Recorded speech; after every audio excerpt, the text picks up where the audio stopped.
Você sabia que uma pesquisa feita no segundo semestre de 2022 com professores de todo o Brasil sobre os seus desafios apontou que 4 entre 10 estudantes não se interessam pelas aulas? É isso mesmo, é quase metade da turma, é muita gente. Então, considerando isso, vamos falar um pouco sobre como engajar mais e mais os estudantes nas aulas? Então, vem com a gente, arteiras e arteiros da educação. Este é o 4º episódio da série Pílulas de Inspiração Pedagógica, que conta com 6 episódios, um por semana, compartilhando para vocês saberes e práticas que podem te apoiar a fazer a diferença no modo como as suas aulas acontecem, para você sentir mais segurança em como você ensina e também como os estudantes aprendem. A conversa aqui a cada semana está sendo para que você entre nas suas salas de aula, nas suas formações, se sentindo mais confiante e com novos repertórios para experimentar e inovar na sua prática.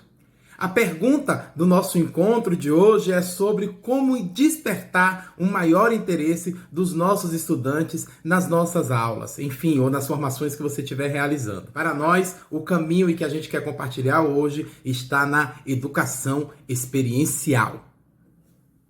O primeiro ponto, então, a se explorar é de que toda aula já é uma experiência. É isso mesmo, você já está em sala de aula, já está vivendo experiência junto com os seus alunos do modo como ela está acontecendo agora. Então a pergunta que a gente pode se fazer é: como tem sido a experiência dos estudantes e a sua experiência ao longo das suas aulas?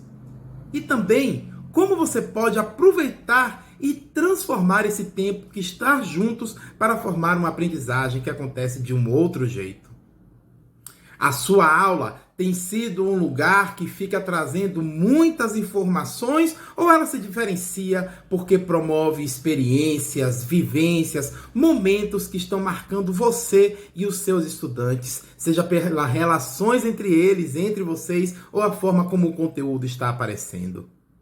Então, considerando que todas as aulas já são uma experiência, que o tempo presente é o tempo para ser aproveitado, o primeiro ponto que você pode trazer para as suas aulas, que vai começar a engajar um processo de educação experiencial, é considerar a presença do corpo no processo de aprendizado. Quando eu estou falando educação que passa pelo corpo, eu estou falando de processos em que a gente vai estimular os sentidos. É isso mesmo, todos os nossos sentidos, que são as nossas janelas de percepção, o nosso modo como a gente percebe e sente o mundo. Então, a pergunta é: quantas vezes na sua aula o corpo está participando do aprendizado? Quantas vezes os alunos mudam de lugar? Quantas vezes tem alguma coisa que faz um movimento? Quantas vezes tem um jogo? Quantas vezes eles estão desenhando alguma coisa? Enfim, quantas vezes a gente para de ouvir para participar, para fazer coisas? Quantas vezes o corpo dos estudantes estão participando e construindo coisas ao longo da aula? Engajar o corpo traz uma dimensão muito importante da educação experiencial, que é a seguinte: é a gente sair do lugar de espectador para o lugar de quem vai viver, de quem vai experimentar algo. Isso vai gerar um saber que tem a ver com aquilo que foi vivido e não com aquilo que foi apenas contado. Vira experiência vivida e não apenas ideia de alguma coisa.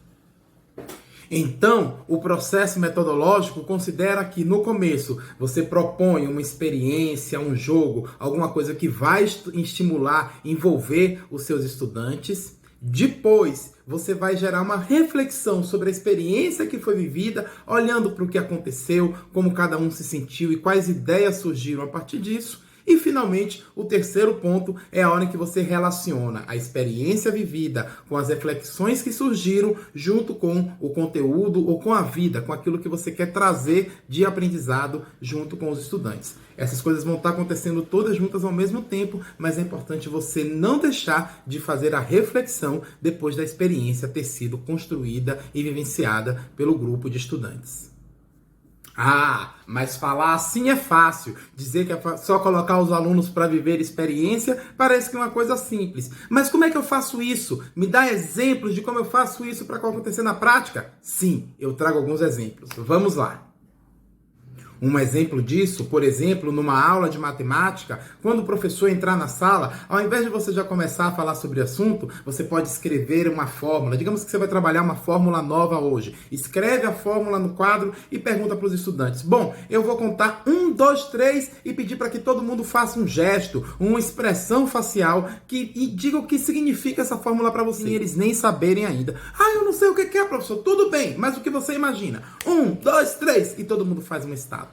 E você olha e fala, bom, aí temos uma primeira imagem. Eu vou explicar o que é e depois que eu explicar a gente faz uma segunda imagem e compara a primeira com a segunda. E aí você dá a sua aula, explica o conteúdo e trabalha a fórmula, tira as dúvidas dos estudantes, pode até de vez em quando relembrar qual foi a imagem, dizer, será que a gente já está mudando aquela imagem? No final da aula você fala, vamos fazer uma imagem agora para ver se a gente entende qual é uma expressão facial, alguma coisa que tenha a ver. 1, 2, 3. E aí você faz, junto com seus estudantes, uma nova imagem. E você pode se perguntar, e aí? O que tem a ver essa fórmula agora? O que ela tem a ver com a gente? Enfim, é uma coisa muito simples, mas é um modo para você começar a experimentar, a trazer uma coisa nova na aula que normalmente não acontecia, mas que pode já gerar um modo dos estudantes perceberem o conteúdo, perceberem aquela fórmula e se relacionar com a aula e com você de um jeito diferente.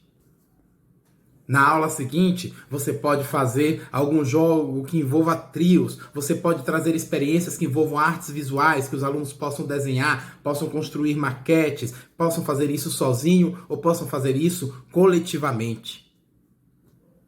E aí você tem uma infinidade de possibilidades de relacionar o conteúdo que você quer trabalhar junto com as experiências que podem ser vividas pelos estudantes. Construção de maquetes, encenações, improvisações de salas de aulas, fazer aulas temáticas, aulas em campo, brincar com o espaço, interferir, fazer os alunos se movimentarem, mudar as coisas de lugar, promover espaços de diálogos com os estudantes, contando ou eles mostrando também o que pensam sobre os assuntos, sobre os conteúdos, às vezes em pequenos grupos, às vezes todo mundo junto, às vezes só voluntários indo para frente demonstrar, e assim vai. Promover modos diferentes da aula acontecer, sempre pensando como está sendo a experiência dos estudantes e como isso pode ser uma experiência que marque ele e, por isso, a relação dele entre eles todos, comigo e com o conteúdo que está sendo construído na sala de aula.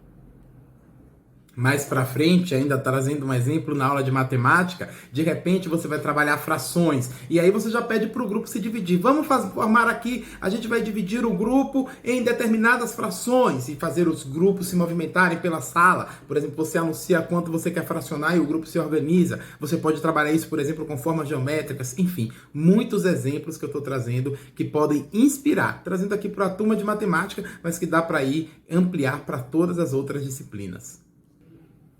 É uma virada importante e muito sutil de uma chave no nosso modo de pensar como as aulas acontecem. É sair da informação e passar para a vivência. Como a experiência vai se relacionar com o meu conteúdo? Como, na minha aula, mais do que informar, eu promovo momentos de interação, de imaginação, de investigação, de dúvidas, de risadas, de celebração.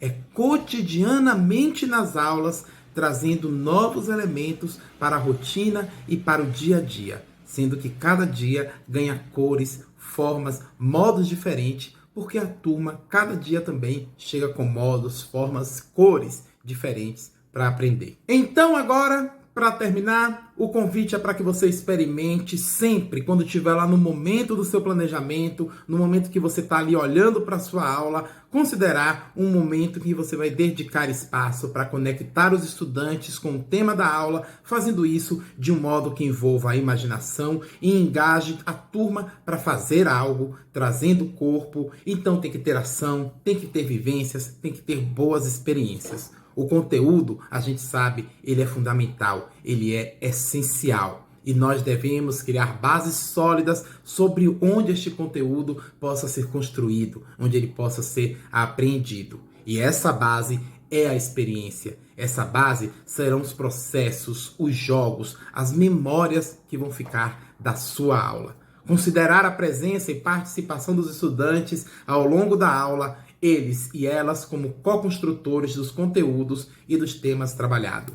Boas vivências, boas experiências em sala de aula e, se você experimentar, Conta pra gente como é que isso está acontecendo. Você vai encontrar algumas inspirações que podem se relacionar com esse conteúdo nos nossos vídeos anteriores, e o nosso próximo vídeo também vai trazer muitos elementos que se conectam com toda essa história da educação experiencial. Arteiras e arteiros da educação, a gente segue. Boas inspirações e até logo!